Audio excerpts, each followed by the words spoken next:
Y finalmente, la última intervención le corresponde a don César Pérez, director de Marketing para España y Portugal de Securiton International. Tratará sobre la detección de incendios especial en ambientes industriales.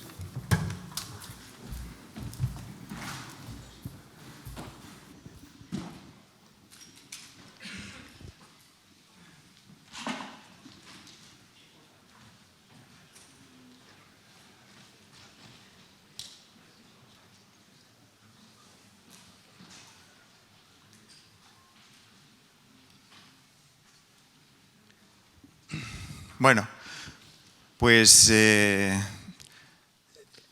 os aseguro que el espectáculo desde aquí es fenomenal. O sea, os agradezco muchísimo que hayáis venido todos porque da gusto estar delante de un auditorio como el que estoy viendo desde mi punto de vista, ¿vale? Eso vaya por delante. Como estoy dando agradecimientos, mi siguiente agradecimiento va a ser a Luis, porque se acaba de cargar como 5, 6 o 7 o 10 transparencias de las que yo tenía que presentar. Entonces, parece que lo hayamos coordinado, ¿no? Entonces, la presentación que yo voy a hacer ahora, voy a hacer 2 presentaciones, voy a ir muy rápido, las presentaciones las vas a tener cargadas.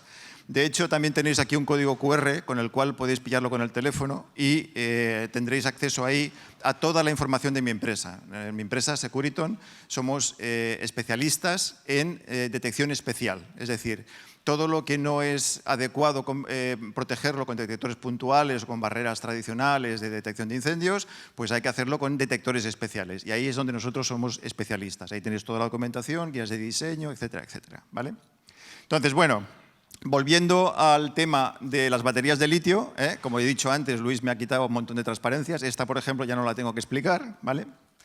Esta casi que tampoco la tengo que explicar, salvo el hecho de que cuando se produce este tipo de proceso que al final va a dar al thermal runaway o al embalamiento térmico en castellano, pues es el único sitio donde nosotros podemos detectar antes de que se produzca el fuego, ¿vale? Es decir, como os estaba diciendo, mi presentación es complementaria a la de Luis por 2 motivos. La primera es que él habla de coches eléctricos o vehículos eléctricos en general. Imagino que también se incluyen las maquinarias de parques logísticos, elevadores y demás. En mi caso, lo que yo os voy a proponer ahora no vale para coches eléctricos, ¿vale? Es decir, que si tenéis coches eléctricos, directamente a la solución de Luis, ¿eh? Entonces,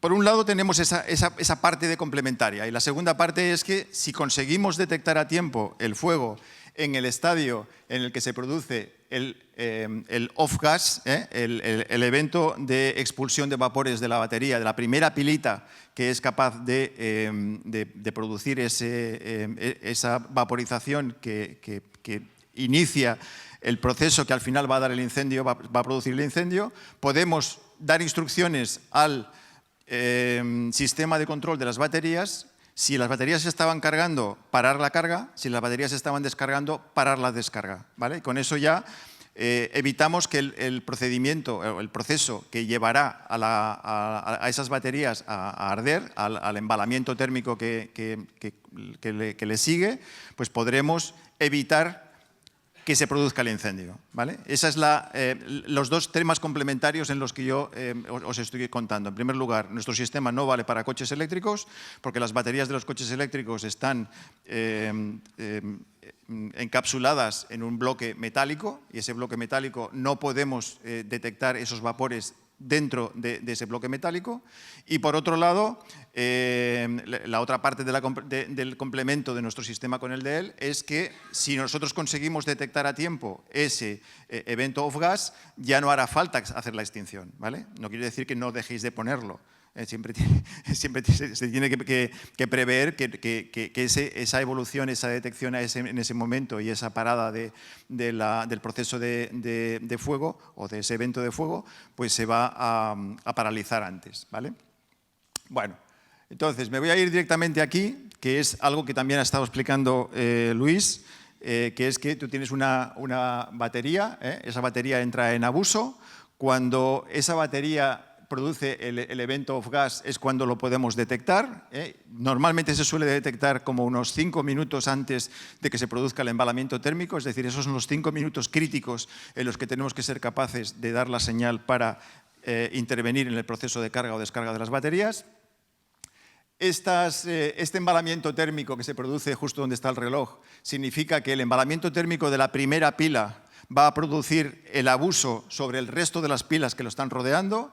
Cuando ese bloque llega al embalamiento térmico va a producir abuso sobre el rack donde están varios cajones de baterías, y cuando el rack está en el embalamiento térmico, pues va a producir abuso sobre el resto de racks que están almacenando energía. Esto, evidentemente, como veis, es el esquema de cómo evoluciona el fuego en un almacenamiento de energía típico. Esto se suele utilizar en parques eólicos, parques de energía solar, y digamos que es uno de los dos casos en los que se emplean detectores de BOC. El event of gas, lo que se detecta en el event of gas es los vapores que nosotros llamamos BOC, que son vapores orgánicos, vapores de compuestos orgánicos, ¿vale? Entonces, como habéis visto en la presentación, en la transparencia anterior, esto está dedicado fundamentalmente a almacenamiento de energía, a bancos de almacenamiento de energía, pero desde aquel apagón que tuvimos en España, prácticamente una gran mayoría de las industrias que ya tenían paneles solares y que se quedaron también apagados porque no tenían baterías, están instalando baterías. Entonces, ahora es muy común encontrarnos con naves industriales o sitios industriales que ya tenían paneles solares que les han añadido unas baterías, es decir, les han añadido un riesgo adicional. Y ese riesgo adicional consiste en 1, 2 o 3 racks de baterías, varios racks de baterías para poder mantener la alimentación, al menos durante un tiempo, que les permita minimizar los daños por pérdida de energía.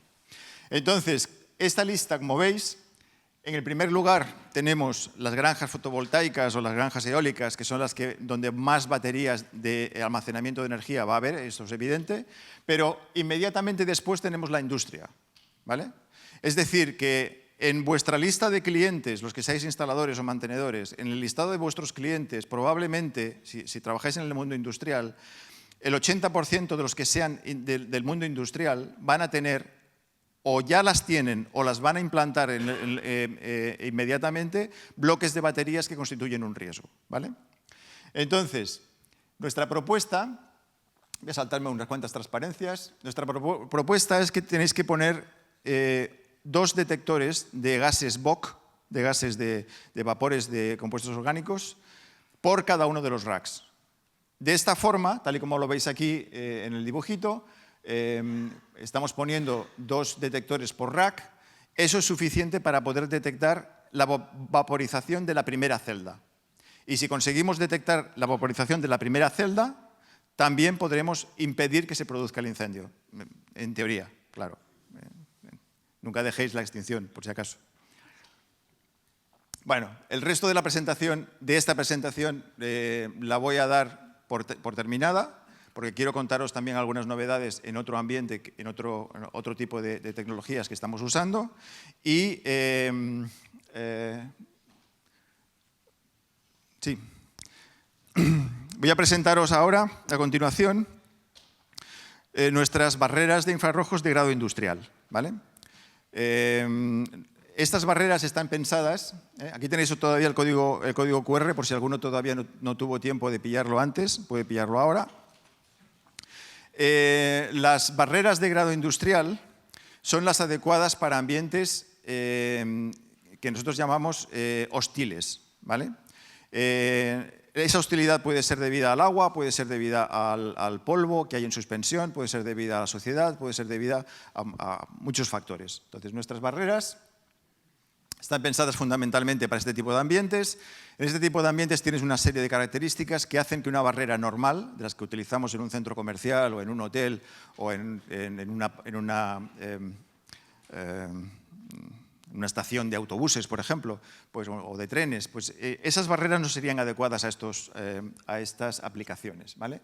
Porque en estas aplicaciones tenemos unos gradientes térmicos muy fuertes que pueden hacer que la estratificación del humo se quede a una altura intermedia. tenemos mucha suciedad, tenemos maquinaria que ya producen su propio humo, tenemos cosas que pueden salir volando, como por ejemplo pajaritos o trozos de bolsas de plástico que puedan elevarse por la corriente de aire. Por lo tanto, lo que vamos a hacer es situar las barreras. Como sabéis, las barreras hay de dos tipos, las que tienen un espejo y las que tienen emisor-receptor, ¿vale? Entonces, las barreras que tienen emisor-receptor, que es el primer caso, es el que está más hacia este lado, es decir, el bloque tiene emisor-receptor y va contra un espejo, ¿vale? Entonces, de esta forma, la luz tiene que ir primero contra el espejo y luego volver hasta el receptor. Es decir, pasaremos 2 veces por el ambiente hostil. Entonces, esto es lo que hace que estas barreras no sean adecuadas para este tipo de ambientes. Entonces, aquí la elección siempre va a ser emisor y receptor separados en los extremos del haz de detección. Cuando hacemos este tipo de instalaciones,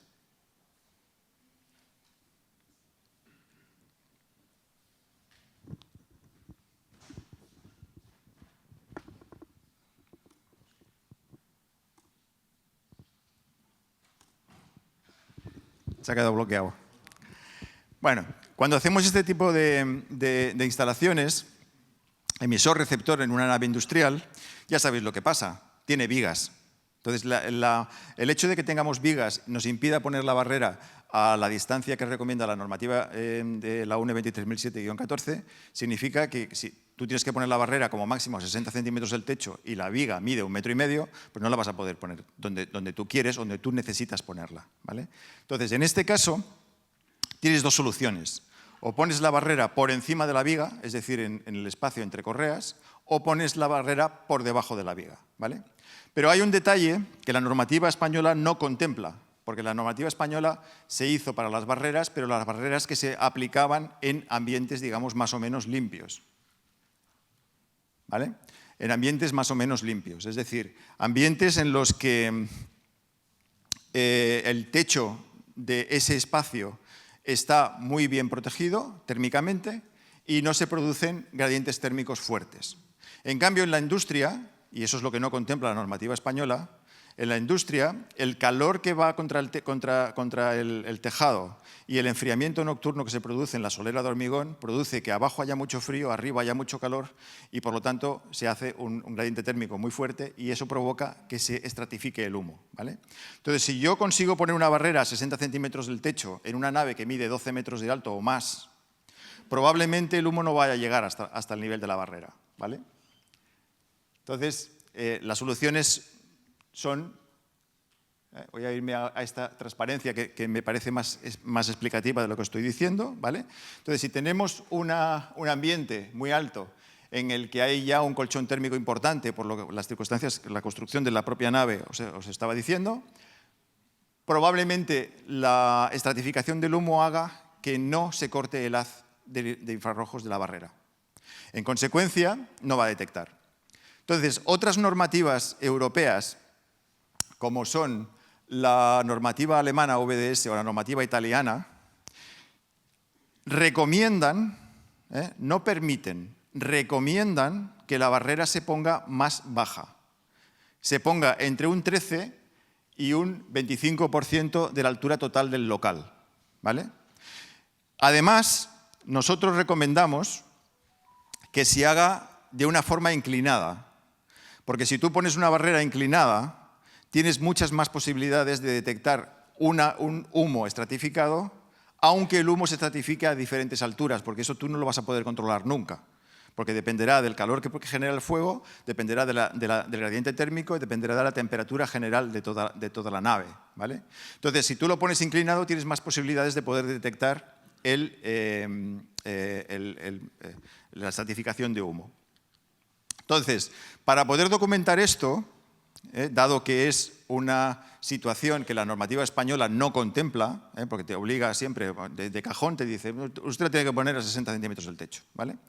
Entonces, nosotros hemos editado este documento, que evidentemente lo tenéis disponible en el código QR que os he pasado antes, en donde nuestra empresa explica estas circunstancias, da las referencias de normativas que son las adecuadas para documentar esta situación y Y con esto pues, podéis hacer una instalación de acuerdo con las normas de justificación que hay ahora en el RSCA, ¿vale?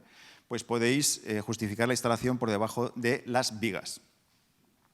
Os he dicho además que nuestra barrera es de grado industrial, ¿vale? De grado industrial significa que lo primero importante es que tenemos una certificación SIL en estas barreras, ¿vale? Eso es importante, porque sabemos que ese es el detalle que hace que un equipo determinado sea de grado industrial.